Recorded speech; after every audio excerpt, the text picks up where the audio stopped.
tumthakibaduna Thabaton nongankiba khanghaudri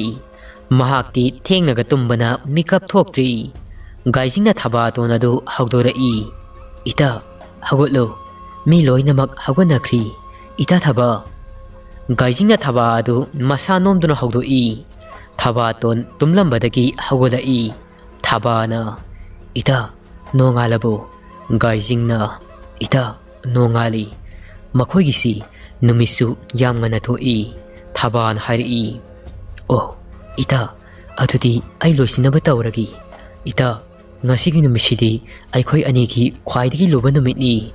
ita aina horen awamiya mamangda jagoi khutek tamlingai nangna ibungi pasingi khungul ado lira uko ita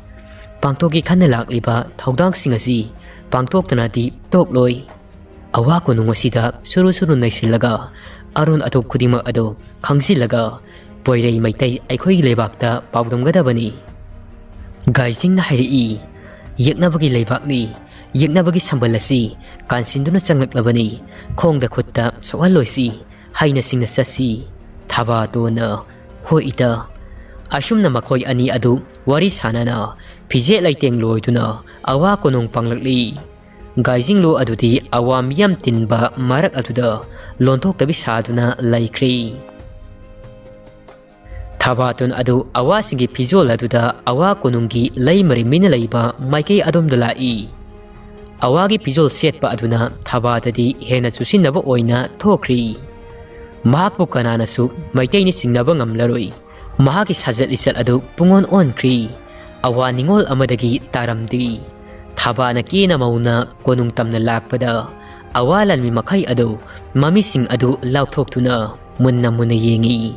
ningdu yairaba samlang nadi musukmu lengleng satliba sogunugi usal manana henjinba yadabi Thabagi lengleng satpa amuba samlang aduda awalan mi makai adu pungaw ngawkri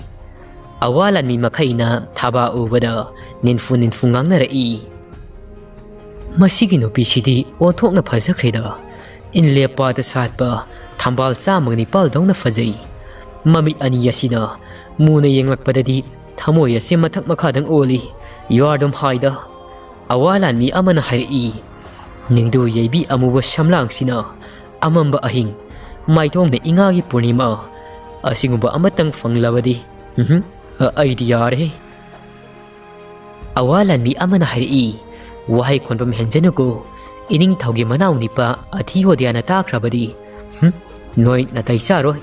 pangen henjelunugo amuk awafuna tagani awalan mi makhaina adum na ngangnari ngai makhoi mapa landuna chali Thabaton adu awalan mi amana Thaba lakpu ubada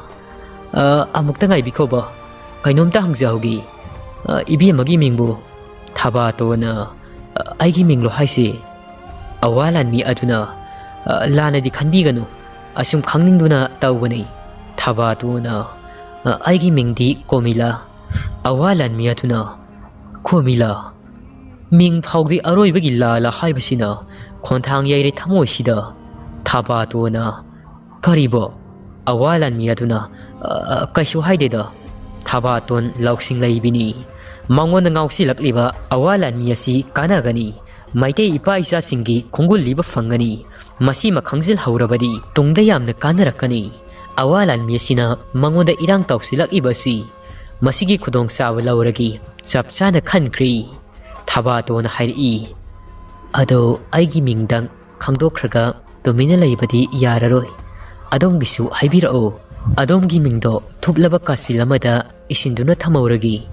awalan mi aduna aigi ming alupaya kawi Thabatona kari mingno kupasa sidi Thabaton amadi awalan mi alupaya makhoi anigi chanana naksinaba mata uraga atopa awalan mi makhaina chaami ani adugi mata wadu haisingbi Thabaton gi langda misum langda thukri Thabana alupaya yengna asumna hairi sangbakanda haibirao nong phadoksu koiruba yai ibunga aiga haujikti ai laimaribina ngairamlani salokhigi ibung asi hairamlaga Thabaton adu misina falap falap yengamlaga laimaribigi kada yawrakli lei marimbi adu ka aduda maki semduna leirami Thabaton changakpa ubada lei marimbi adu maya ka kri ngarang ukhiba thabagi fajaba adu ngasina amuka hena mahaki mamittadi fajaramli lei marimbi na komila nangsi saklon yambi tari kaisa gimi nangbo nongma nongmagi asum fajakhala isibo Thabaton na ha lei marimbi aidi inlepata satba thamsetka thambauga yamna sai adunani fajatho isi lei marimbi na nangsu madu saraga fajatho I hairabani na aisu chabatari haina ani adu wari sanai ngarang talakpi Thabaton adu awa lei marimbi na thababudi luna chana tawkri hana leirama nupi sing aduna yamna sauninglammi thababusu yamna kalaklami nupi sing adugi marakta amana masil aduda tumina soli tawja sarisi onthoknasu mitnarida mahakna aikhoidigi khajiktani phajaba henkhibasi mana aikhoidigi kayam phajaradana aikhoisu mangondagi tadi nupi aduna soli awa lei marimbi adu noktuna thabaga keba mauba loikri Thabaton su awa miya mamangda jagoi sanaba pijet laiting pumba adu loikri jagoi gi thaurang pumba adu nungthil gi matam oirakli awa konung adu awa laibaki miyamdagi hendoptana awa ningthau awa gi famnaiba ina kaira khunba phamthau paiba suna tinkhri mina sikna sainaba ngamdana miyam adu irang langi saukraba konungi lampak mamang aduda fingau fauri awagi famnaiba amana miyam yengtuna asumna hairi ngasi kate singbo awai koina ngambagi damak harau nuwaiba phongdokpo oina khudol tamjari usweyo amadi dawme jagoi awa famnaiba tuna adumna lauthorakpaga sauraba lampak aduda saba phambak thak aduda jagoi saba sabi nupi nupa jura thorai Thabaton su lei marimbi panagi losingbi oina thokri awasingi pungkholakta tantha chana thekta thek naudano ingna singna thaba adu jagoi sari awasingi mengna tapna saba jagoi pukning horaba makoigi jantra kayagi khonjelna awa konung adu pungnin ninkhri jagoi sari bi nupi mayam adugi marakta thabagi senglok saktagi hawraga mahagi sathek adu awa miyam adu pungau ngaukhri awa leibaki lairimbi haibadu asi oirabai khankri awa ningthaugi manau nupadi thaba adu mitkupta makai adumak yengjei awa ningthau songka aru adu thaba bu ubada mitfam hongba ngamjadi khufajaji aidi aigi nupi sina awa leibak asida ihen henboi khanbani adubu ngasigi numit asida mangondagi henbi ama aigi mitmang maktada saphonglakli yengliba makai masa sida awatpa amatek laiti awa ningol asibu nahan ngai aigi konung sida aigi lei marimbi asigi thauni oina laibadi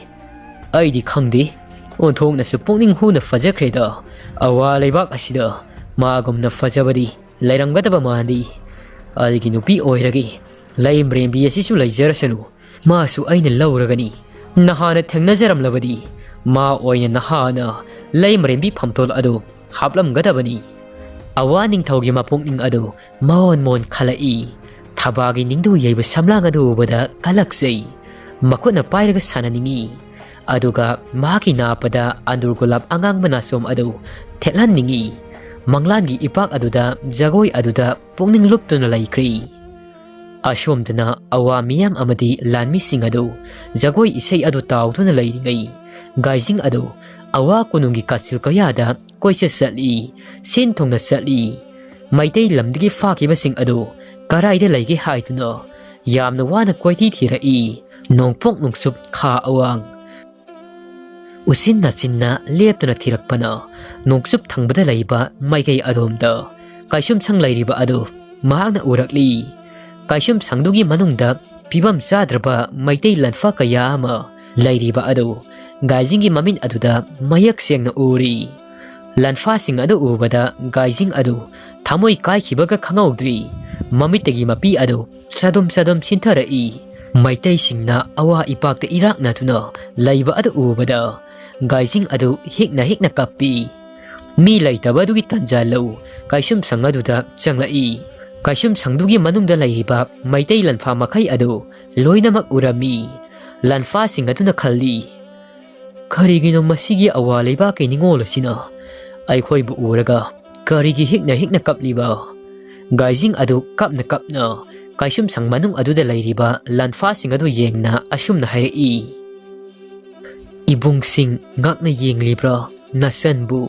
nasal oibina loibi singlo lana ningthi turel ipak lantuna Maitei ipa isa ibung ipa singi khungulasi lirakpani singmi nasani loibi singdagi haurakpini aibu thajabiyo ibung sing fataba awa singi khuttagi ibung singi thawai singado kangi haiduna khungul lirakpani. Gaizingna adumna awasano ningol amagi fijes setlabasu Imarol da ngaglakpa aduda kaisum sang manung aduda lairiba sing adudi pungak ngakri. Masibu karamna oithokadabanu mangda fangmang lodi. Lanfa sing adugi marakta kege ningthau mapari liglai khomasu yauri liglai khomana hairi. Singi isal nungsibi tamda pokpa nabungbu pongminaba nabungni khantuna aikhoi khongul lirak leba thauna phabi nahak asi thagataba ngamdi. Gaizing na hairi ibung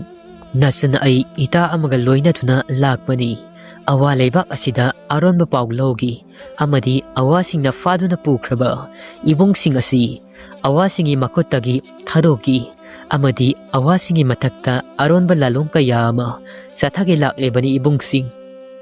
Maitei lanfa amana hairi tumduna laiba Maitei nung samikap thokla boyreko Maitei pokpi imana yakairol isay saktuna masa oiba sing ado khomlen mikap thokla haudokla boiri nung sida isal singmi ningol oijarabasu isal di aikhoigi asengbi isal ni thajarude ngasigi numit asi thauna laida isal di nangalak minabadudi kadai. Gaizinglu na Thabadu masak lotuna awa lay marimbigi naitang oiduna laikre haibigi warisu lirami. Asida sunatana Maitei laibakta singmi tami ado masoi tanakibasu punsin bahahori soidana lan tawraklagani sithadana pawdami. Gaizinggi wa adu Maitei lanfa sing adu pukning wakhalda mayon pirari Maitei lanfa amana amu hairi adu isandi kari lamdagino. Gaizingna ibung aikhoidi laimatol singda laiba masi khun haiba khul adudagini aigi imingna Gaizinglu amadi aiga lakminabi ita aduna Thabaton kawi. Gaizingna adumna haiba aduda liglai khombasu tahori Thabaton haina palakpa aduda mathamoi adu irang langi Thabagi maming tabada tu sungkiba khangaudi liglai khomana hairi isan ming adu kari haiba nangga lakminabado. Gaizingna ibung Thabaton haibani liglai khomana hairi mani ngasi igi khungul lirklibasi aigi thamoina latuna thamjaba Thabatoni. Ibung bu Thabaton khangbra liglai khomana ai hana masi khunda lakri nongma marigi pamlo amada Thabaton ga hana thengnakhri. Gaizing adu pungak ngakri liglai khombagi wadu tabada liglai khomana Gaizinggi mafamda numit adugi thaudok adu liri madugi matung makhoi masel adu wa khannai mafam dudagi nanthoknaba sinnai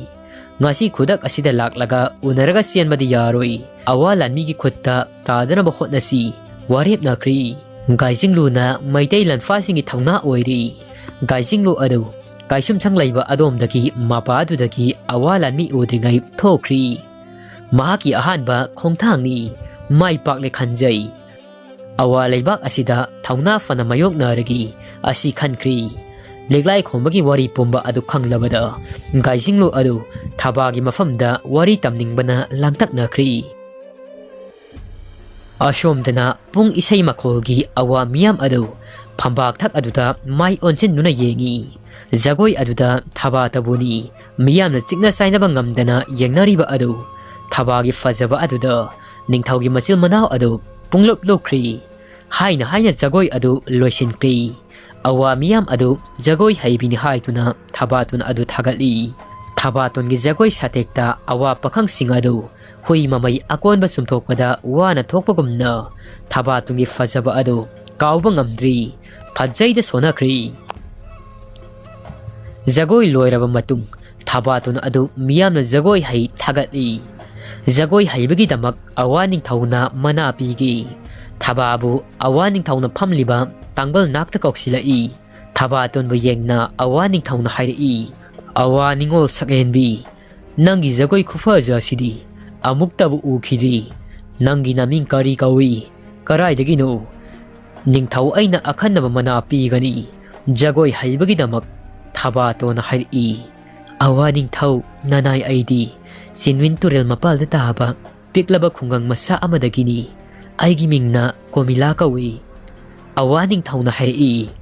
Nang ngasi awalaibak miyamgi pukning pelan bagay damak ningthau aina Manipuri ngasi pirabani lauksilu. Thabaton matang na yadabana Manipuri adu lauksili. Awaning thaugi mityeng nayeng wangang sangang maong mataw mangunda kay hauribani haiba Thabaton su khangkri. Masiki khudong sabasi khulai oi awaning thau amadi manaw nipagi mari asi thugai lagi. Aigi wahauda awalaibak asi kangkong sahelagi. Masil manaw ani asi aigi wahauda khanaringai poiray maitay lebak asi kauhallagi. Awa pumba asi masil manaw anigi khanabada yahonduna makoy masin asi khaybum tanahanduna lan tahollagi. Asumna tawrabadi maitay aigi ipay sasing asi thaway kanba ngamlagani. Makoy na aigi damak irang hauringay maitay singasina lan tahollagi. Asumna Thabaton adu machildadi haidokta wakaldadi chap yungna khankri. Harau maithongda mamitaba ubada mayamba awaning thauna Thabaton adu Manipuri piba uraga manaw nipa adu khamanba sauningba kayamasu poi. Mayambagi mawong mataw adu mahaksu khangkri. Soitana Thabagi fajaba sida mahaksu humduna pokre haiba. Thabaton khangna khangjin usinaramdi. Masil manaw anigi mataw adu ubada mahaksu chap chana lepkri. Amana thau amana ising oihangi. Isinga thauga kayam koina tinaduna laiba ngambagi. Awalay maribi adusu magi fajabadagi Thabana henkibagi nungaijaramdi. Mapuroiba awaning thauna Thabatunda sadu kay yengbuda uraga sauningba khamanba kayamasu phaurammi. Awalay maribi adu mathamoida maro loli. Nupa haibajasi thajaningai leiti. Nupi fajabi amata uba yadi haibado chumkri. Masagi nupi lai haiba fauba kauthokpa ngammi. Ai amai isaw sauna leiri udaba makai. Mahaki mani piri basi chumna piraga loiri. Mamit ani asina thang masil tumbado ngairi. Komila de yengliba. Komila haibi fajabisina maron ama. Nungsiba haduna yolibra khangdi. Awalay marimbi ado yengba ngamsilaktri. Mapuroiba awaning thaugi matawaduda. Awaning thauna hairi. Sesi mani asina aroiba natti. Mathangi jagoidadi komila nangna makok singu. Awalay marimina amu hairi. Iyaresi maduna konagi thabakni. Aidi saklamana loiri. Saksanaba amukta hana thaurang taurukisi. Awaning thau adu mahaki nupi lay marimbi adu sauri haiba khangkri. Wa makha takhidri. Makoy adu mana matumpiba loiratuna sakhum lomda chak saba changnakri. Thabaton su layma kona changkri. Ngaihak mahaki tawfam thokpa thabak loiraga mahaki laifam lomda lai. Laikoldugi maya mahakna lakliba lambi adugi mapal atiyodya adu leptuna leirami. U amagi marumda Thabagi khudang adu tap launa pairai. Thabaton adu khangpre khangi. Atiyodiana ngaiko Thabatona khangpre he khangi kaino tawrisi. Atiyodiana nangdi khangani ngasaidigini aina nangbu ngaijarakliwasi. Thabatona hairi kanana khangani angambana aigi maikai yengduna ngairangmani haibadi. Atiyodiana hairi nongjabina amuba laisil manghanbagumna aigi thamoida mangliba nong asi nahakna manghanba ngamgani nahakna soidana ngamgani ai awabasi nangna di khangbiyo nangna awamiya mamangda saba jagoi sate khudingda ngaujaba amani aisu jagoi da natti nangi matau khudingsu Thabaton na hari aibu ikaibu pibiribro angambagi wahi amana khangdrida aisu kai haigadabano Atiyodiana hari phagina te komila nangi naong na tauna aigi thamoy asi khudum chanchankri Thabatona haijin biganuda thamoyda khudum chankhiba kaina aidi famthonbagi thamoysu masak khangdi Atiyodiana hari komila thamoy haibasi miyoibagi unsa singasina kopsinuna thamba ngaktani koyom fana oi haiduna-su simbalgi tholakpa wahai singasidi suhi chapuda khut thingziluraga yaton tanglobadi natedana Thabatona hari thabang utpa ngamdraga Atiyodiana karigi ngamloi awa leibak miya mamang asida nangbu aina luhongduna lauba ngamgani Thabaton Atiyodiagi wahai aduda hena ngaksani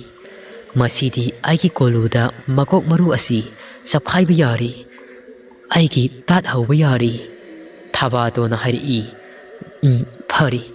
aisu nahaka luhongbado yaragi tasengna nang aibu lawbini hairabadi aduda Atiyodiana aduda kaidawraba Thabatona aigi itai oigadaba nangi nayamba awaning thawasi yamna hainadi magi mityeng nayeng aingoda sumna yengdi magi wangang sangang maong matawsi aibu hayengwai nangna luhongduna lawbiraga nachil nanaw ani asina aibu yenaduna sijinaba potkumna sijinarabadi aidi ngamjaroi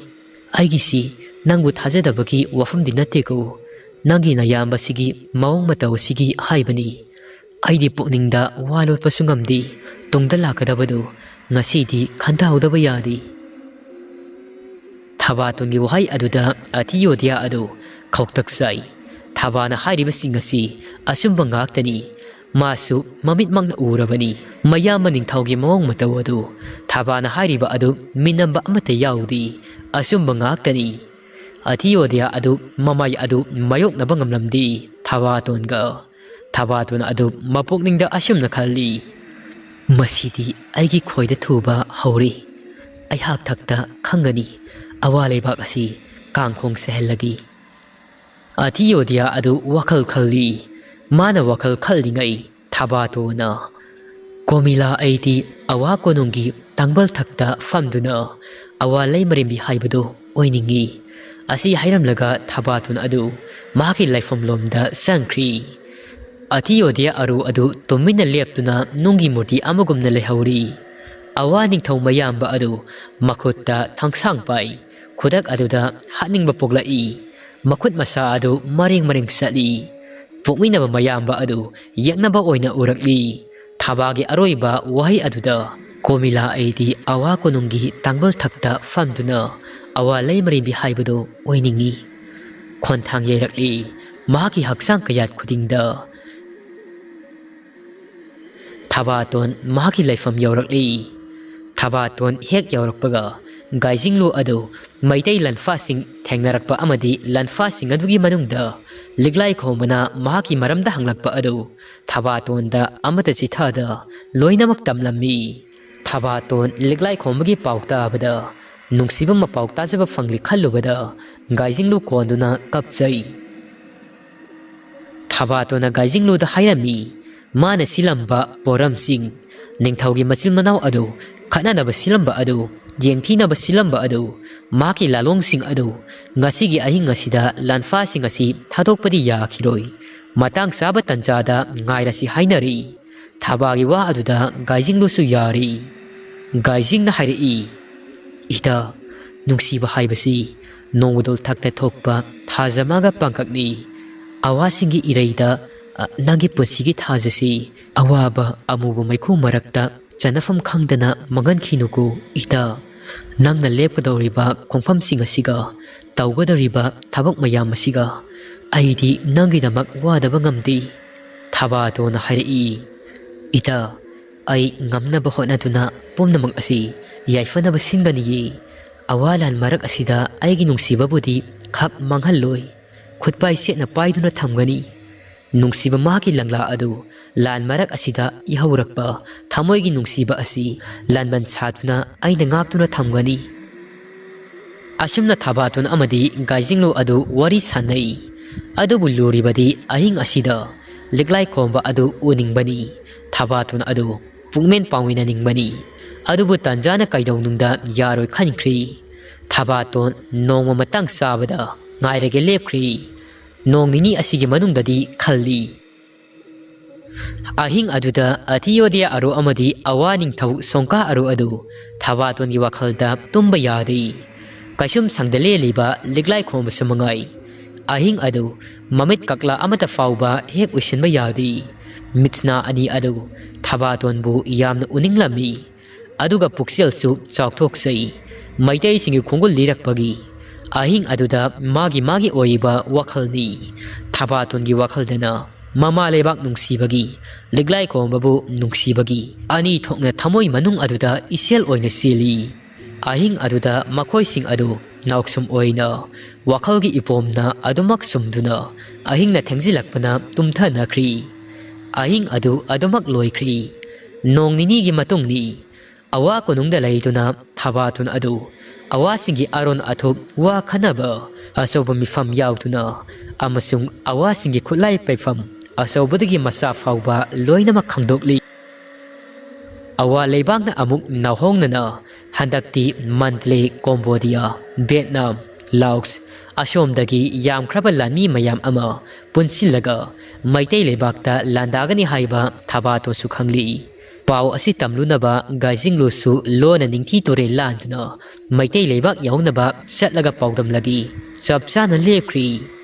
awa ningthaugi aron atup khangli liglai khomba amadi maitai lanmi sing thadoke taubasu tanja chadri matangni yadri aduna khasektuna Thabaton adu khangi liglai khombaga unage fauba hek fangdri masigi khallubada Thabaton adu nungai jeramdi awa lanmi singna kupsen sena khibana mafam adu awa praja amatasu changbagi ayaba pidi awa lanmi natana maitai singna lal horakpa natragana konungasida charangnaba thodok ama thokhandrabadi maitai lanfa singasi nanthok anba yaroi dori adu oirabadi kaidoba tari wakhal khalli Thabaton adu ahing tanglo leile thengjilaklaba matamni Gaizing amadi Thaba adu lona thamamba ingagi thasigi ahingda awa konungdagi lona senthorei awa khungang kaya fautuna lona ningthi ture lanthoknaba thaudang taurami Thabaton hairi khurau pawroba tautuna ita Gaizing poirei maitai lebak yaunaba chatluku asomgidi aina thokpa tahoragi khara singnama chatlu oiba phibam singasi sithadana paudammuko awaning thongna thangnaba yumlonaba leibak ataiga chungsinadringai maitai aikoina awasingi matakta landaraklasi langi thaurang tauraklu sema saba loiru asi haituna paudammuko ita Gaizinglu na hairi ita Thaba aisu seksina satki nangsu seksina leiramuko Thabatona hoi ita aisu leiramgi nangna yaukhraga ita amuk hana mafam masida mai olaklaganuko aina thaudang pumnamak asi puhaurage ita Gaizing na hairi kaino ita nangna hairi bodu Thaba nangna thantana karamna asoba thaurang singasi kokthakta thangatuna pugadabano ita Thabaton hairi ita nang madugi thoina khalluranu mafam masi yamna khudong tiningai oiba mafam amani nang salo paklaba yai irelasi lanthokro ita ngasigi ahing ngasina loidringe sida Gaizing na amu hairi ai nangbu mafam masida thanamangam loye Thaba nangdi aigi imanabidagi henba marini Thabaton hairi madugi matam lakhini punsinbagi matam lakhini chatlo ita Gaizing chatlo ningthi turel ipak asi lalo hi asi thaurang tauduna leiri aina thamlabani hi asi tongduna lanthokro ko ita awasingi law singsi marufangna muthal asi hairabadi Gaizing na hairi Thaba Thabaton asumna ainga duda kapmi nei ahing aduda makhoi ani adu kainari khutta nau pai ningthi turel gi irau kol marak aduda gaising adu hi tongduna lanthorakli athengwa ahing aduda shuklaba uningthau umang adomda gaizinglu adu sangsinduna maki langoi sagol karobi luhenbi adu kauri mapu masakhangba luhenbi adu gaizing makhol tabada chenthora-i naugzinglensu inara-i Gaizinglu hekna kapi naugzinglen kauba taibang mirol khangba langoi adudi Gaizingi mitluda sinthariba mapi yadugi marol khangi Thabaton di awale bakta adomak lehauri khangli Gaizing amadi luhenbi ani adu naugzinglen ga pukmen pangminaram laga laimatol singi lambi pangkri Langoi sagol naugzinglen adudi uning thawba umangdugi manung aduda sangsinduna Thabaton ngaina satokri ahing tanglogleina thangjilaklaba matam mathuda ibudo marjing adu uning tawhauba umangadugi manung aduda samadon ayangba tongduna naugzinglen gi samu mangda saphonglakli ibudo marjingna langoi sagol naugzinglen yengna asumna hairi ha da langoi sagol naugzinglen karigi pukning sonthagani imom thabana ningthi turel wang malana laikhraga pukning nangi ingthawu kuirak tredo singmi tami ani asi awa singi mathakta sangsingadaba lanado lanugi losing purel langoi sagol nahangna oigadabani langoi sagol naugzinglen na magi oyo marolda ibudau marjing yengna hairi he ibudau marjing mara thangmai hanbo aigi imom Thabaton adu unabaga kainabana hekta hari madugi khallubada waje lining thau pikningai kaina khibagumna mahakna mapung mari pharaklaba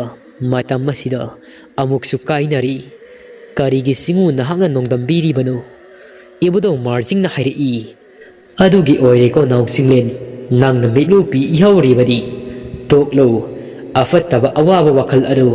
imom Thabaton ga nanga kaidongnungda kaina hallaroi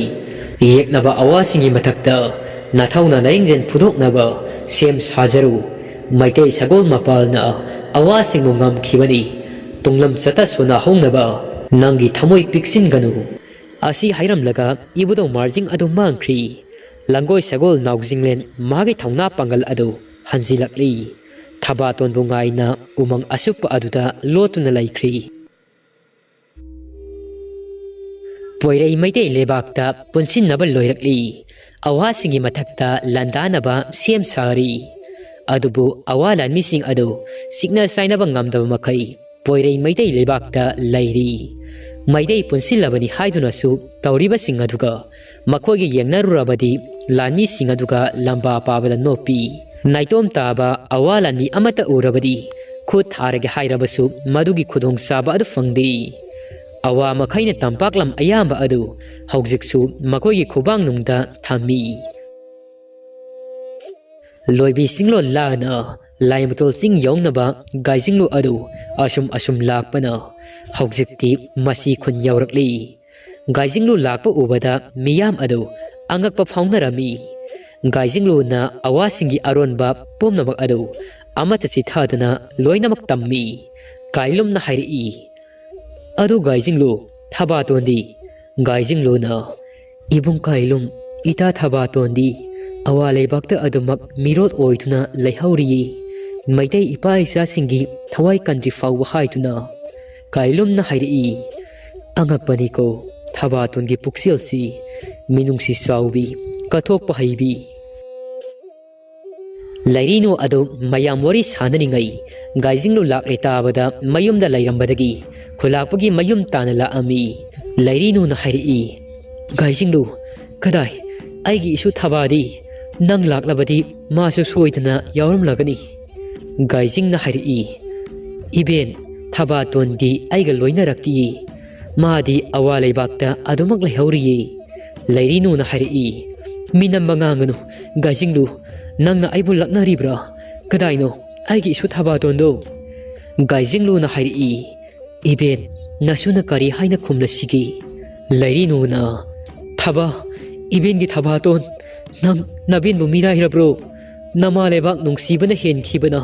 ahalgi matam oirabi nabin aibu nungsidrabro thaba hasi haituna leirinu ado hikna kapi mayam sangduna leirinu ado khamchili gaizinglu kailum amadi miyam su nungaijaramdi Thabaton gi khallobada leirinu ado pu thangba ngamdraba maisa kaya amana thamoida maiwairakli Thabana karamna lelamgadaba asi khanbada leirinu adudi inga nong khongbugumna kablakli leirinu na hairi nangbu masana yadrabasu makut paiduna chingduna pura u yadro gaijing karigino na hakna mahaku mathana thanmamliba ado mafam maduda leirinu gi wahai aduda gaijinglu ado pakhom piba ngamdri Maitai leima imagi mama leibak ningba mapari mamum kaya masu kha awang nongpok nongsup-tagi punsinba haurakli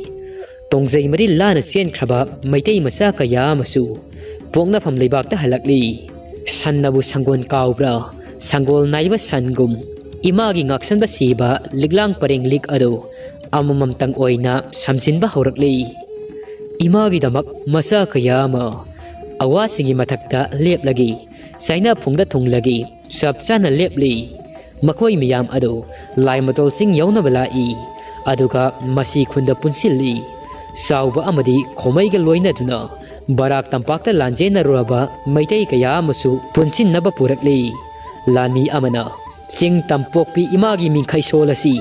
awa singi mayokta khut thaba haurasi khelemba amasung thongumbana mayam ado sindoi ngasi ahingdagi hauna awasingi matakta lan haurasi lona landarasi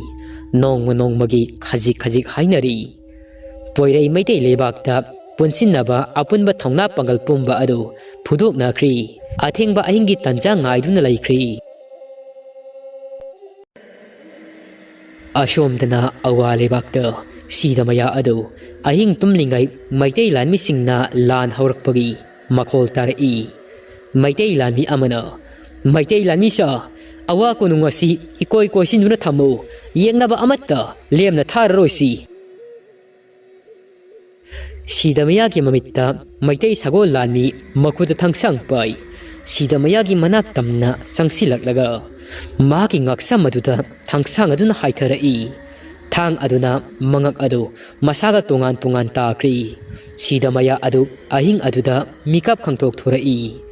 Mikap thorak laga makut na masagi mangak samapa aduda maraga yengi makoka masaga yauribra asi haituna sidamaya na mang oireko adubo siguma mangasidi aidi kaidawnungda khak mangdri wari asigi kunthra manga suba saruk matang asi loisari wari asi pathok saba matamda soi khilan thiba yarabasu mayamna ngakpigani wari asigi kunthra taruk suba sarukta kari oirakpa kari thorakpa haibado mayam puna amung ngaiminarasi